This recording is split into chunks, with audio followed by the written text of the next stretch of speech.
But it seems that evolution was wrong.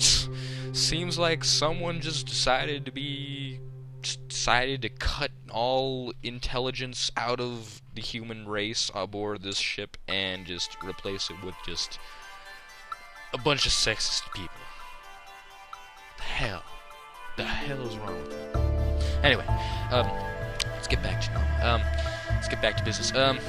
My servant has been helping me get through all the funeral stuff. Well, I mean, she's been guiding me through those riots, practically doing them for me. Really, I'm so weak and so stunned that I don't even know I've been getting out of bed. I couldn't describe any of the ceremonies, all just a blur. There's been lots of black dress, I suppose that's my only impression. And crying, lots of crying for me. That sounds so horrible. I don't really have anything to add to that. She didn't deserve to die. Jeez. Excess of wood? What is that even supposed to mean? I don't know. I have no idea. What is an excess of wood from the spleen? Is spleen even an excess? Wood? No. No, it doesn't. No, it does not. How wood got there? Would it be someone just staked her in the stomach? That's where the wood might have come from. Oh, it seems that the patient has a giant hole in their stomach, and, oh, it seems like they died from their spleen. Because they excess of wood from it. What the hell does that mean? Yeah, I know. What is that supposed to mean? It's frickin' donuts. We got a message. What is this message? Hey, what have you got to tell us? Look, please, do you trust me? Of course, Mute said that you killed all those people, though. I still trust you, though. Please understand my position at the time. My world was so small, and I just lost my only friend. Of course, it was horrible. And that I'll give you the last 2 diary entries, then they'll have the whole story. Oh God, I think we're getting to the end here. Just please don't judge me while you read them, please. Of course, I won't judge you at all. Looks like we're heading towards the end here, guys. Looks like we're heading towards the end. Let's go ahead and read these 2 entries.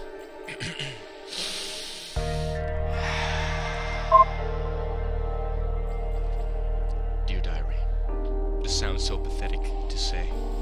I've tried rewriting this a million times just to make it sound less pathetic for me, and I simply cannot. There were 2 things that made life worthwhile, 2 things that made this last year before I die bearable. The first was Jehovah's company, being the one person that was friendly to me. The second is sharing a bed with my husband. For the past few months, that's what have been saving all my energy for me. The brief precious half hour every few nights where I feel fulfilled, if only in the most literal sense. Oh God, is the most loving feeling, and now I never feel it again. The 2 things making my last year of life worth living gone forever. For the past few nights I've been trying to get the Emperor's attention in that way, pleading silently for his affections, with no luck. On the 4th, or was it the 5th day, he finally took me aside and said, painfully annoyance with his voice, "Enough! Stop that. It is completely inappropriate. You're supposed to be in mourning. Show some damn chastity. Or do you have no respect for my wife, and your queen at all?" He snapped. When I looked confused, he just lectured me. When I cried, he sighed, held me tightly, and left me.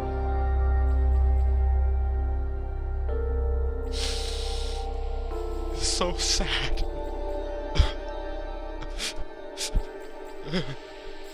Let's keep going. I gotta pull myself together here. I haven't spoken to him since, but later that day, my servant came to my room with good, quote-unquote, good news. I was to go visit my family for a couple of months, while the house is in mourning for Jehovah. I couldn't argue, of course, even if I was able. So just like that, I was sent back to was dressed in the usual veil, so nobody would see my face. So I was escorted back to the Kim family house in the middle of the night. Mother and father were there, briefly to greet me. In spite of how I felt about them, I put on my bravest smile and bowed, and nodded politely to their questions about how I was doing, not going, doing. Oh God. Then they had to go to bed and left, leaving me alone with sister. The Yang Suk was nowhere to be seen. Hi, she said. I never thought you'd end up visiting us again so soon. I shrugged. Well, let's have some tea. It's just us still around. She said. I nodded. It seems like a good enough idea. There was a pause. We'll go make it.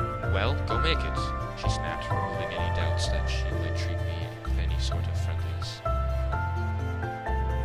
Dang it, sister. Of course I made the tea. I didn't disobey her anymore. Thanks, she said. So young Suk is out attending to official business at the moment. But you should avoid him. He's still angry at you because father-in-law finds you more important to the family than his own son. Can you blame him? I had no idea what she was talking about, and she just continued. So you really shouldn't talk to him. Oh, I guess you can't really do that, can you? Well, you know what I mean. Yes, I knew exactly what she meant. I'm surprised you're back so soon, though, especially now that you don't have to share your husband. Does that mean that you're the primary wife now? I don't know. Does that make you queen? Oh, what a great fortune you have. Father-in-law must be so proud of you. I stared at her, wishing nothing more than I was able to kill her with that through a sheer force of rage. How could she possibly say something so awful? My only friend was dead, and here she was, taunting me. What an awful thing to do. Oh God. Oh God. It's getting more intense. It's getting intense, guys.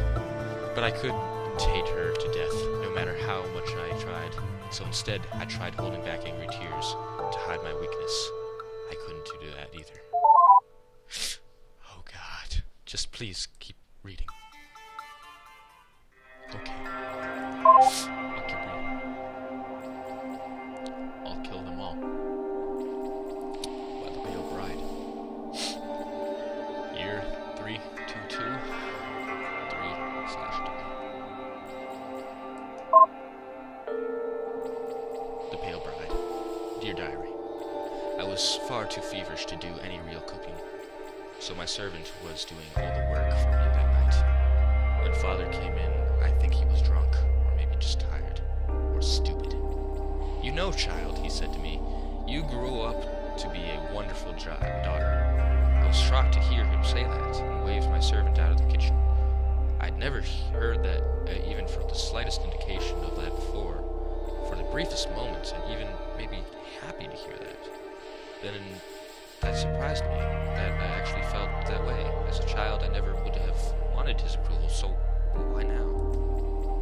He continued to make me wonder when he asked, do you remember what you were like as a child? I nodded, but I wasn't certain I did. You were so temperamental. You argued all the time, and you didn't want to be married when the time came. You just didn't ever know your place, you know? That's right. I didn't.